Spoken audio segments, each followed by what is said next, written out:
just don't intentionally date. Meaning there's what I would just call deal breakers, those things that we know that we're unwilling to compromise on. And then the other list of traits that we are, but maybe we don't fully flesh out what those things are for us. Right. So if you don't really know those things, then how can you possibly explain them to a potential partner? This is true. Right. So then they can't know because you don't know. So then it kind of means that you're not moving with intention. You're just sort of casually falling into stuff and hoping that something's going to work out. Right. And my point is, the reason why I asked you that question is I think that's the kind of questions that we should be asking very early on in the dating process. Yeah. Whether it's the first one, the second one, the third one, whatever. Because at that point, if you know what those things are, and you say, you know what, you're clearly going this way and I'm going this way, it's going to be way less hurtful. It will be way less hurtful to break up then. Right.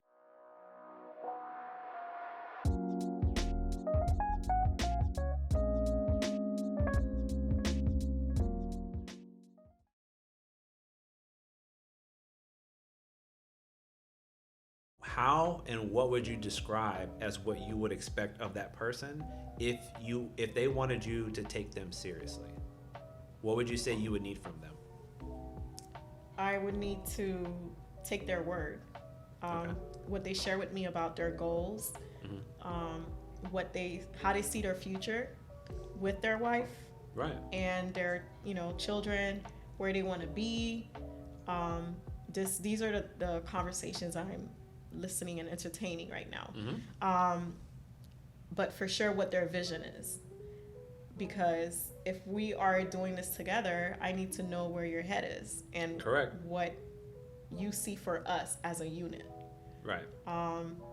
So I would say, of course, tell me what your dreams are for our future generations, and what your vision is, like the daily life, the daily task. So how do you see yourself? Do you want a woman that stays home? Do you want a woman that goes to work? Do you want to share? Yeah. Do you want to share chores? Things like that. Are you okay with living somewhere else? That's a big one. Because you can have everything in common, but one may be more adventurous than the other. Sure. And let's say somebody got a raise and a really big promotion, and it's in Philadelphia. Are you willing to go? And that's something that may come, that they may experience and come across later on. Right. So I want to have those conversations, expectations about how we're raising the kids, expectations about our faith. Are you going to a Baptist church, Christian, whatever it may be? These are the conversations and the expectations that I want to discuss with my potential, spouse. And how early on do you think that you have or would have those conversations with that person? I would sprinkle it in. Okay. I would sprinkle it in, maybe not in the but like the first date, a little bit, get a little bit there. But I would say by the second date, if I'm starting to feel the person, I like spending time with them, I feel comfortable with them. Okay, so let's have this conversation. I'm not afraid to bring it up now. Okay, that's good. I mean, I ask because in my experience, what I see for a lot of us is like we just don't intentionally date. Meaning there's what I would just call deal breakers, those things that we know that we're unwilling to compromise on. And then the other list of traits that we are, but maybe we don't fully flesh out what those things are for us. Right. So if you don't really know those things, then how can you possibly explain them to a potential partner? This is true. Right. So then they can't know because you don't know. So then it kind of means that you're not moving with intention. You're just sort of casually falling into stuff and hoping that something's going to work out. Right. And my point is, the reason why I asked you that question is I think that's the kind of questions that we should be asking very early on in the dating process. Yeah. Whether it's the first one, the second one, the third one, whatever. Because at that point, if you know what those things are and you say, you know what, you're clearly going this way and I'm going this way, it's going to be way less hurtful. It will be way less hurtful to break up then. Right. To go in your different directions at that point. Not let's invest, X amount of weeks, months, and years having not really ever fleshed out what those things are and then being surprised that all of a sudden you guys don't really want to make it work anymore. Right. That didn't have to happen, but it's kind of like you keep kicking the can down the road, hoping that eventually it'll just kind of work itself out.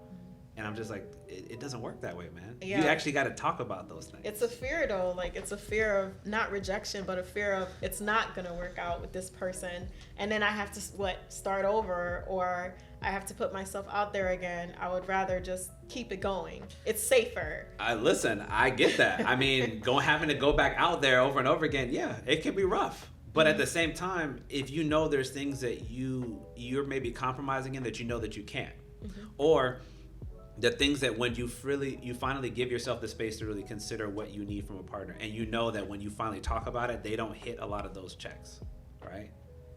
We got to be able to be real here. Right. Because to me, I don't know about you, my general rule of thumb is, whether it's life or whether it's with therapy, I try to think about outcomes, and outcomes that are sustainable. Things that you can do for the long term. Anybody can do something for a short period of time. Like communicate better, be more intentional, be a good listener, right?